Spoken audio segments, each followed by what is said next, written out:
Hello, আসসালামু আলাইকুম। আজকের এই ভিডিওটা পুরোপুরি দেখলে আপনি চায়না এবং চায়নার গুয়াংজু শহর ভ্রমণ সম্পর্কে বিস্তারিত জানতে পারবেন। চায়নার গুয়াংজু শহরের popular tourist place, Canton fair, cheap market, কোথা থেকে অল্প দামে ভালো প্রোডাক্ট কিনবেন, জানতে পারবেন তাদের কালচার সম্পর্কে, তাদের হেলদি লাইফ, তাদের খাবার সম্পর্কে এবং পাবলিক ট্রান্সপোর্ট সম্পর্কে এবং আমরা চায়নায় গেলে খাবার নিয়ে কী ঝামেলায় পড়ি এবং চায়না যাওয়ার আগে আমাদের সাথে কী নিয়ে যাওয়া উচিত, কী না নিলে আমরা বিপদে পড়বো, এসব আজকে জানতে পারবো।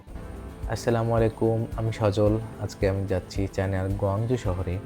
গুয়াংজু শহর সম্পর্কে বলতে গেলে বিশ্বের সকল বিজনেসম্যানদের কাছে পরিচিত একটা শহর, যেই শহর থেকে বিশ্বের সকল দেশে প্রোডাক্ট যায়। ইভেন বাংলাদেশিরা ম্যাক্সিমাম প্রোডাক্ট এই শহর থেকে নিয়ে আসে। আজকে আমি যাচ্ছি ইউএস বাংলার বোয়িং 737-800 এয়ারক্রাফটে, যেটার প্যাসেঞ্জার ধারণ ক্ষমতা 164 জন। আমার ভাড়া একটু বেশি পড়ছে, কারণ এই সময় পড়তেছিল ভ্যাকেশন, যার কারণে একটু ভাড়া বেশি ছিল। নর্মালি ক্যান্টন ফেয়ার আর ভ্যাকেশনগুলোতে একটু ভাড়া বেশি হয়। তাছাড়া রাউন্ড টিকিট 30-35 হাজার পাওয়া যায়, বাট আমারটা 45 হাজার পড়ছে। এটা গুয়াংজুর বায়ুন এয়ারপোর্ট, যেটা এশিয়ার মধ্যে টপ 10 সুন্দর এয়ারপোর্টগুলোর মধ্যে একটা এবং চায়নার মধ্যে থার্ড ব্যস্ততম এয়ারপোর্ট, এবং 2020 সালে পুরো বিশ্বের মধ্যে সবথেকে ব্যস্ততম এয়ারপোর্ট ছিল এটা।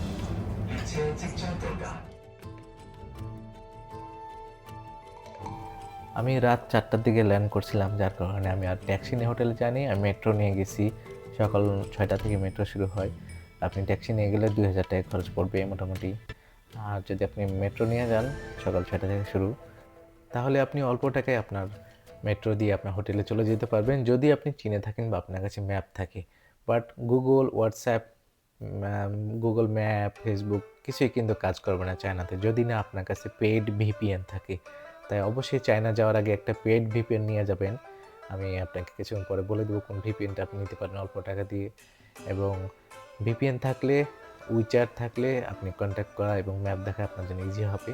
তো পরের দিন আমি দুপুরবেলা ঘুরতে বের হয়েছি জুজিয়াং নি টাউন। মেট্রো লাইন 3 এর জুজিয়াং নি টাউন মেট্রো স্টেশনের পাশে অনেকগুলো শপিং কমপ্লেক্স আছে, অনেক সুন্দর জায়গা আছে, আপনি চাইলে ঘুরতে পারেন। এখানে নর্মালি চাইনিজরা শপিং করে বা অন্যান্য ফরেনাররা। আমরা বাঙালিরা খুব একটা শপিং এখানে করি না, কারণ এখানে প্রোডাক্ট অনেক এক্সপেন্সিভ, বাট প্রোডাক্ট কোয়ালিটি অনেক ভালো। আপনি যদি এখান থেকে প্রোডাক্ট কিনেন তা আপনি ঠকবেন না। প্রোডাক্ট কোয়ালিটি অনেক ভালো, পরে অনেক আরামদায়ক।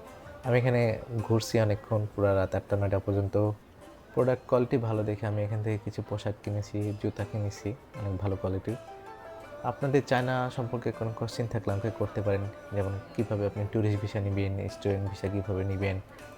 গুয়াংজু শহরকে কিন্তু ক্যান্টন বলা হয়, এবং ক্যান্টন ফেয়ার নামে এখানে একটা বিজনেস ফেয়ার হয়, যেখানে পুরো বিশ্বে থেকে সকল বিজনেসম্যানরা আসে এবং চায়নার যত ফ্যাক্টরি কোম্পানি আছে সবাই এখানে স্টল দেয়।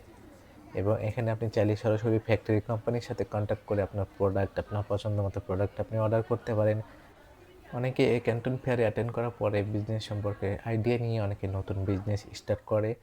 আপনার এই ক্যান্টন ফেয়ারে অ্যাটেন্ড করতে হলে কিন্তু আপনাকে বিজনেস ভিসা নিতে হবে, ফ্যাক্টরির সাথে যোগাযোগ করে ইনভাইটেশন লেটার নিতে হবে, তারপর আপনি অ্যাটেন্ড করতে পারবেন। ট্যুরিস্ট ভিসা নিয়ে আপনি ক্যান্টন ফেয়ারে গেলে আপনাকে ইমিগ্রেশনে আটকাবে।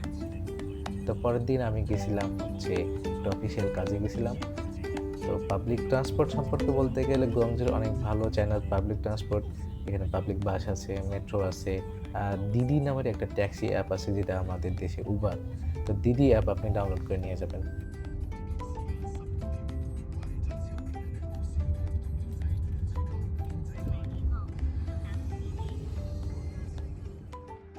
তো পরের দিন আমি গিয়েছিলাম গুয়াংজুর সবথেকে বিখ্যাত একটা জায়গা, ক্যান্টন টাওয়ার, যেটা metro line 3 Canton tower metro স্টেশনের পাশেই। বের হলে এমন একটা সুন্দর ভিউ পাবেন।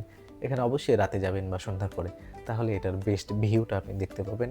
এবং অনেক সুন্দর মনোমুগ্ধকর একটা পরিবেশ এখানে আছে নদীর পাশেই। নদীটার নাম পিয়ারাল রিভার।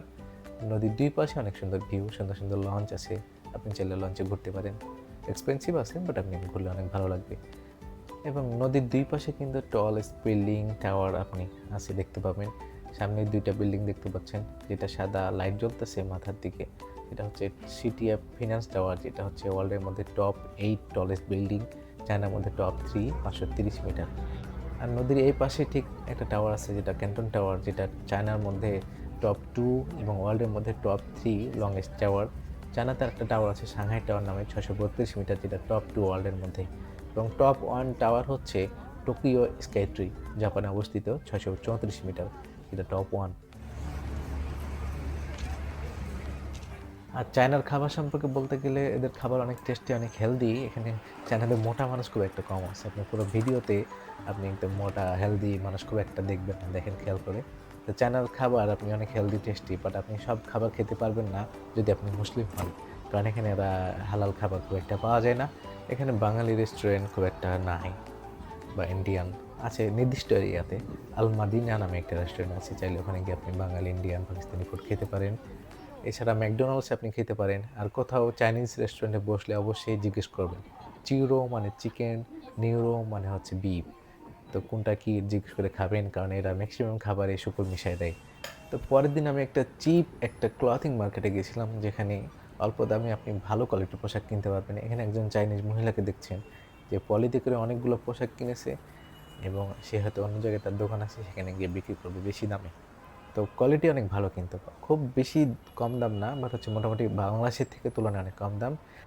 বাট পোশাক কোয়ালিটি বাংলাদেশের অনেক শপিং সেন্টারের থেকেও ভালো। এখানে 2জন মানুষ গাড়ি ভর্তি করে জুতা নিয়ে আসছে, বিক্রি করতেছে। জুতাগুলা কিন্তু বাংলাদেশে 1500 থেকে 2000 টাকা মিনিমাম বিক্রি হবে এক জোড়া জুতা, কিন্তু এখানে ওরা 3 জোড়া জুতা বিক্রি করতেছে 100 আরএমবিতে। সেখানে বাংলা টাকা 1700 থেকে 1800 টাকা হয়। আপনি 1700 থেকে 1800 টাকায় আপনি এরকম জুতাগুলো 3 জোড়া এখানে কিনতে পারেন। কারণ দাম কম তুলনায়, এবং কোয়ালিটি খুব একটা খারাপ না বাংলাদেশের তুলনায়। তো এখান থেকে চাইলে আপনি জুতা নিয়ে যেতে পারেন। এই সেই চাইনিজ চিপ মার্কেট, যেখানে আপনি চাইলে মোটামুটি কম দামে ভালো কোয়ালিটির পোশাক কিনতে পারেন। চাইনিজ ড্রেস লাভার কেউ যদি থাকেন, চাইলে এখান থেকে চাইনিজ ড্রেসগুলো কিনে নিয়ে আসতে পারেন। এখানে মোটামুটি তুলনামূলক বাংলাদেশের থেকে কম দামে ভালো কোয়ালিটির পোশাক পাবেন। এখানে আপনি যতটা চিপ ভাবতেছেন ততটা চিপ না হতে পারে, বাট তুলনায় অনেক চিপ এবং কোয়ালিটি অনেক ভালো। আপনি চাইলে এর থেকেও ভালো কোয়ালিটির এবং হাই কোয়ালিটির পোশাক নিতে পারেন, যেগুলো শপিং সেন্টারে পাওয়া যায়। বা এটার যেমন ধরেন, এটা মেট্রো স্টেশনের পাশে একটা শপ, এখানে অনেক ভালো কোয়ালিটির পোশাক পাওয়া যায়। পোশাকগুলো হাত দিলে দেখে বোঝা যায় যে কতটা ভালো কোয়ালিটির এবং হাই কোয়ালিটির পোশাক। এগুলো বাংলাদেশের সব জায়গায় পাবেন না, এবং পেলেও অনেক দাম নেবে হিউজ। তো এখানে মোটামুটি এখানেও দাম ভালো আছে। যেমন একটা জ্যাকেটের দাম এখানে মোটামুটি 2500 থেকে 3000 টাকা। যেমন এই জ্যাকেটটার দাম 169 আরএমবি, বা বাংলা টাকায় প্রায় 2500 টাকা। আপনি প্যান্ট, জ্যাকেট, বোথ আপনি দুইটা যদি চান 4-5 হাজার টাকা পড়ে যাবে, বাট কোয়ালিটি অনেক ভালো, অনেক ভালো। সন্ধ্যাবেলায় আমি আমার হোটেল থেকে নামছি, দেখি যে কিছু চাইনিজ আঙ্কেল আন্টি গানের তালে তালে এক্সারসাইজ করতেছে। চাইনিজ জাতি কিন্তু ওরা স্বাস্থ্য সচেতন অনেক। চাইনিজরা হেলথ নিয়ে অনেকটা কনসার্ন। চাইনিজ খুব একটা মোটা হেলদি পার্সন দেখবেন না আপনি। আমার ভিডিওতে হয়তো 2-1টা দেখছেন বা দেখেননি, এমনও হইতে পারে মোটা হেলদি পার্সন। তো এরা প্রতিদিন সন্ধ্যা সকালে, বিশেষ করে যারা বয়স্ক আঙ্কেল আন্টি আছে, প্রতিদিন সন্ধ্যা সকালে পার্কে, ফাঁকা জায়গাতে এরা গানের তালে তালে ব্যায়াম করে, এবং ওদের একজন ট্রেনার থাকে, তারা তাদের শেখায় দেয়, এবং ট্রেনারের সাথে সাথে তারা নাচে। ওরা আনহেলদি ফুড খুব একটা খায় না, যার কারণে চায়নাতে আপনি যদি লং টাইম থাকেন 2-3 বছর, আপনার খুব একটা অসুখ বিসুখ হবে না, এটা পরীক্ষিত। এটা ইউনিভার্সিটির একটা প্লে গ্রাউন্ড, যেখানে স্থানীয় চাইনিজরা, এখানকার স্টুডেন্ট যারা আছে, তারা সন্ধ্যা সকালবেলা এক্সারসাইজ করে, দৌড়াদৌড়ি করে, খেলাধুলা করে। এবং চায়নাতে কিন্তু সিকিউরিটি অনেক ভালো, এখানে ক্রাইম রেট অনেক কম, এবং চায়নাতে আপনি কোনো ক্রাইম করলে অবশ্যই ধরা পড়বেন না, কোনো বাঁচার ওয়ে নেই। এখানে সব জায়গায় ক্যামেরা আছে, এবং টেকনোলজি অনেক উন্নত। এটা হচ্ছে ম্যাকডোনাল্ডস। আপনি যদি কোথাও হালাল ফুড নাই পান, আপনি ম্যাকডোনাল্ডসে গিয়ে তাদের চিকেন আইটেমগুলো খেতে পারেন। সেটা অনেকে হালাল বলে, অনেকে বলে না, সেটা ভিন্ন বিষয়। তো আমি মেট্রো দিয়ে এয়ারপোর্ট যাচ্ছি রাত 11টার দিকে। এটা খুব ভালো যে এয়ারপোর্টের সাথে পুরো শহর কানেক্টেড মেট্রো দিয়ে। তো আপনি চাইলে গল্প করেছি মেট্রো দিয়ে এয়ারপোর্ট যেতে পারেন। তো আমি মাত্র ঢাকায় ল্যান্ড করলাম। তো এই ছিল আমার জার্নি চায়নাতে, গুয়াংজুতে। তা আপনাদের যদি কোনো কোশ্চেন থাকে, তো চায়না সম্পর্কে আপনার যে কোনো কোশ্চেন আমাকে জানাতে পারেন। যেমন কীভাবে ভিসা করবেন, টিকিট, হোটেল বুকিং, কোথায় থাকবেন, কী খাবেন, চায়না গেলে আপনি সাথে কী নিয়ে যাবেন, কী কী ঝামেলায় পড়তে পারেন, এমন যে কোনো কোশ্চেন আপনারা কমেন্ট বক্সে জানান। আমি চেষ্টা করব আপনাদের সকল ইনফরমেশন দিয়ে হেল্প করার। তো এটা আমার প্রথম ব্লগ ছিল, তাই নিজের ভয়েস দিয়েছি প্রথমবার, তো অনেকটা নার্ভাস ছিলাম। ভুল ত্রুটি ক্ষমা সুন্দর দৃষ্টিতে দেখবেন। আমাদের ফ্লাইটটা সরাসরি বোর্ডিং ব্রিজে নামায় নেয়, দূরে নামাইছিল। সেখান থেকে বাসে করে আমরা এয়ারপোর্ট গেলাম। ইমিগ্রেশন 30 থেকে 40 মিনিটের মধ্যে শেষ করলাম। তারপর 30 মিনিটের মধ্যে লাগেজ কালেক্ট করছি, খুব একটা টাইম লাগে নাই। তো সবাই ভালো থাকবেন। আসসালামু আলাইকুম।